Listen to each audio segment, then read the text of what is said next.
David Lépée, je crois que c'est un sujet qui vous passionne.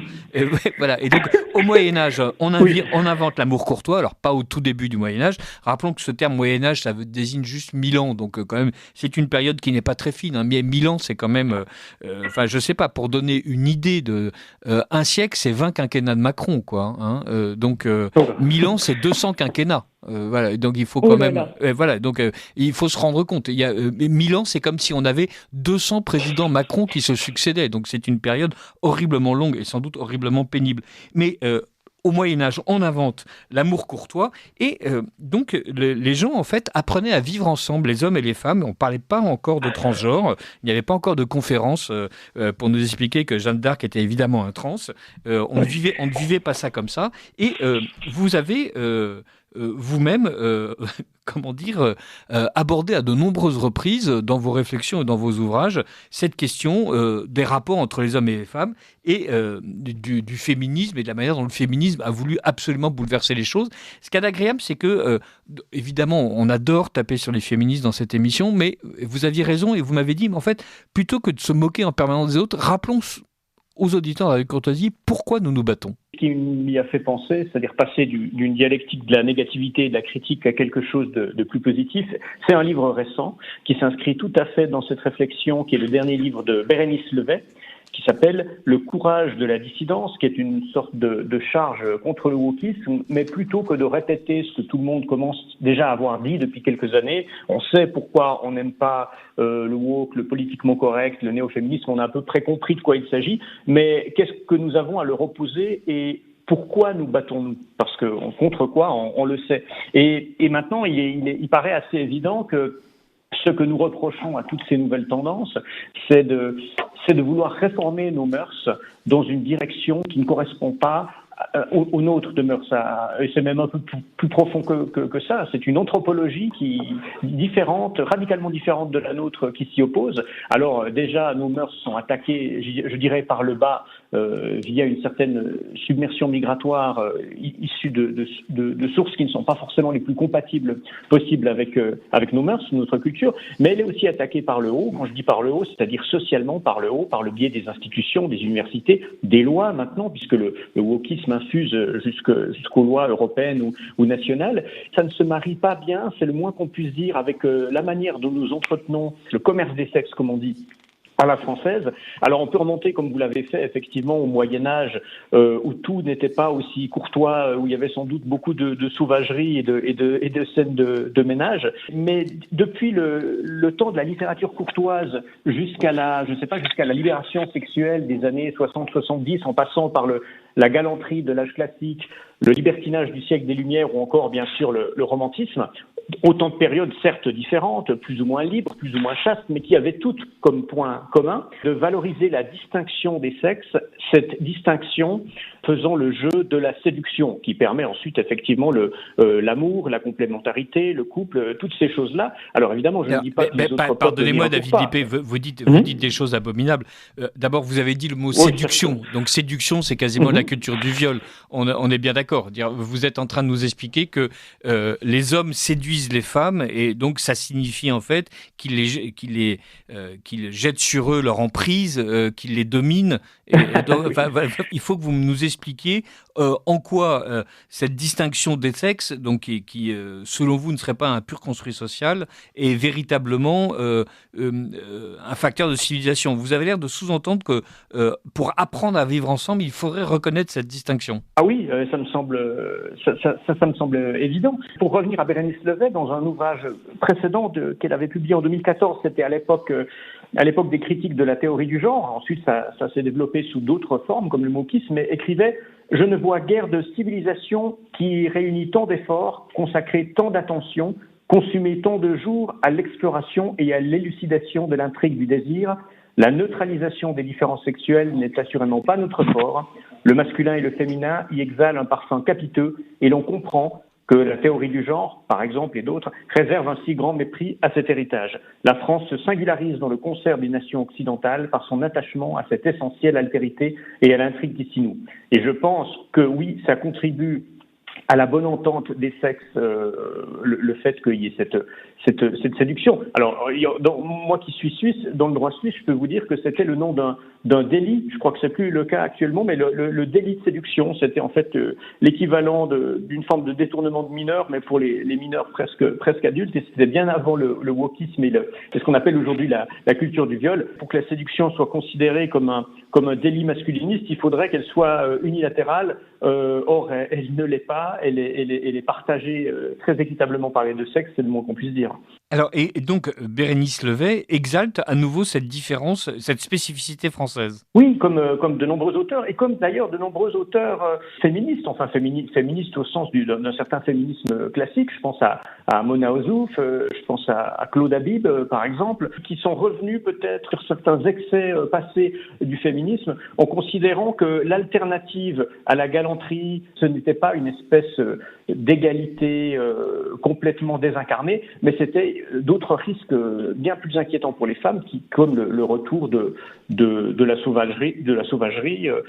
C'était la thèse d'ailleurs, si je me souviens bien, d'Eugénie Bastier dans son premier livre Adieu Mademoiselle. Elle comparait un sonnet de Musset avec un extrait de texte du rappeur Booba. Alors évidemment, c'est un peu anecdotique dit comme ça, mais on voyait bien que l'alternative à la galanterie de tradition française, c'était pas un statut plus égalitaire, c'était au contraire davantage de violence et d'infériorisation des femmes. Alors c'est pas le programme que nous proposent ces gens qui nous parlent des campus anglo-saxons, bien sûr, mais ce sont des utopistes. Ils ont une vision irénique des rapports entre les sexes, et il est important, je pense, de résister non pas au nom de je ne sais quelle valeur morale ou de je ne sais quelle réaction, mais au nom de cette singularité française qui nous permet de trouver des sources à cette résistance qui vaillent vraiment la peine, sans quoi nous risquons justement, faute d'atteindre cette neutralité qui n'est ni possible ni souhaitable, de voir les rapports s'envenimer, le célibat augmenter et la défiance d'un sexe sur l'autre prendre des proportions qui seront vraiment problématiques pour le corps social carrément.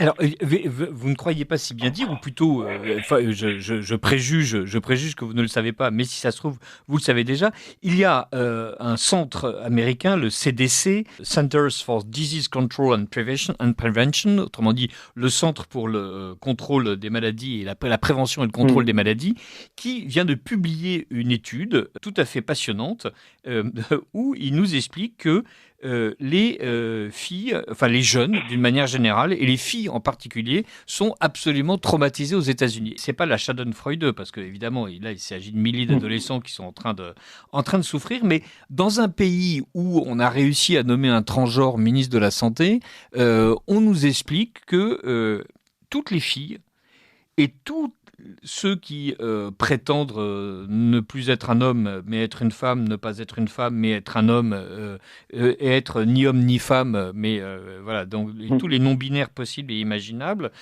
donc tous ces martiens tombés sur Terre, nous expliquent en fait qu'ils souffrent abominablement.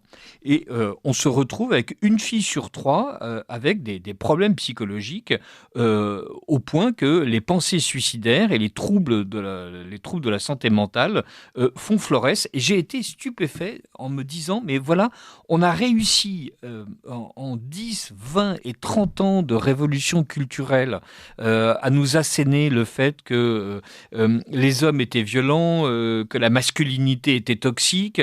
Ça fait 10, 20 et 30 ans qu'on est en train d'exalter partout l'empouvoirment des femmes et de nous infliger des films particulièrement pénibles où, entre deux castagnes, la jeune femme se tourne vers la caméra et explique qu'elle lutte bien sûr contre le méchant, mais surtout contre le patriarcat. Alors au moment où on est en train d'exalter la féminité contre la masculinité et qu'on est en train d'exalter la différence sexuelle et le fait d'avoir 72 genres plutôt que 2, en fait tout le monde est en train de sombrer dans le désarroi et la déprime. Alors, j'ai trouvé ça fascinant.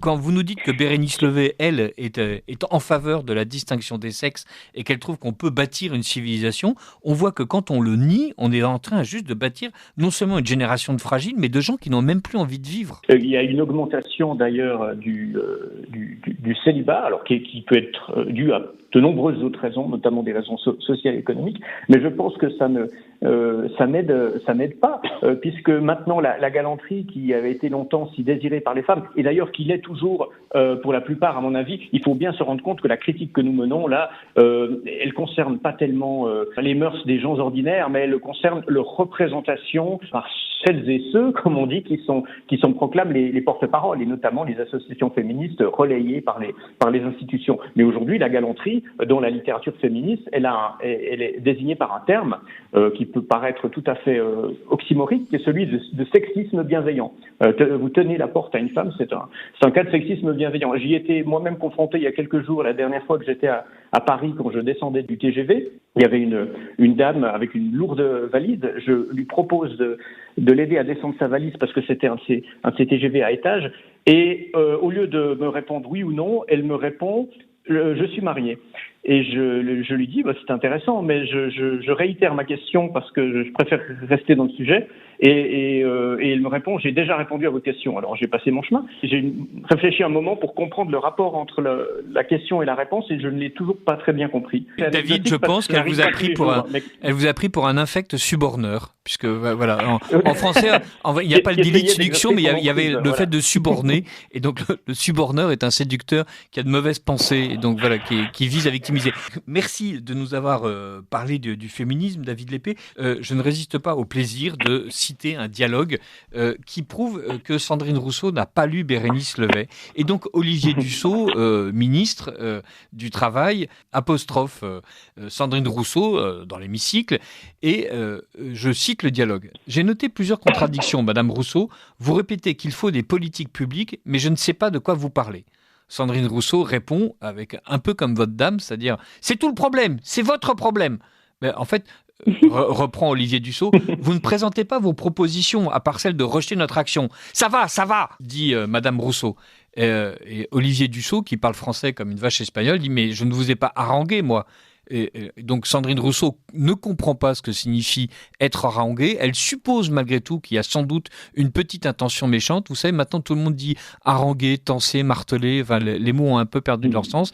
Et Sandrine Rousseau fait la seule réponse qui est normale et que nous a pas fait votre interlocutrice qui était trop occupée à porter sa valise. C'est du sexisme pur. Mais dit Olivier Dussopt, j'assurais simplement, Madame la députée, que je comprenais mieux les arguments que vous présenteriez calmement plutôt que les harangues. Quel sexisme! Et donc, voilà, donc quand on dit à quelqu'un qui est en train de perdre les pédales qu'il devrait se calmer, si c'est un homme qui parle, c'est forcément du sexisme.